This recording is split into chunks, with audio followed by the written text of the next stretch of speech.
ఇక ఆస్తులు అప్పుల విషయానికొస్తే రాష్ట్ర విభజన జరిగే నాటికి ఏపీ అప్పు 1,53,366 కోట్లు. టీడీపీ ప్రభుత్వం దిగిపోయే నాటికి అదే అప్పు 4,12,228 కోట్లకు చేరింది.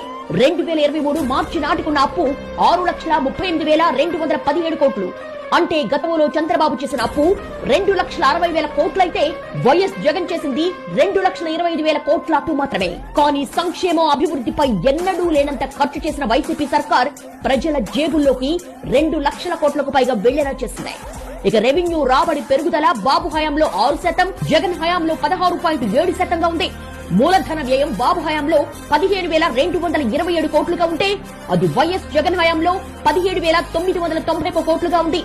ఇదంతా అభివృద్ధి కాదా అని జగన్ ప్రశ్నిస్తున్నారు. అంటే గత ప్రభుత్వాలు కనీస ఆలోచన కూడా చేయని సంక్షేమ పథకాల అమలుతో పాటు గత ప్రభుత్వాల కంటే పెట్టుబడులు, ఉద్యోగాలు, ఆస్తులు, మౌలిక సదుపాయాల్లో ఎంతో ముందున్నామని వైసీపీ ప్రభుత్వం చెప్తోంది.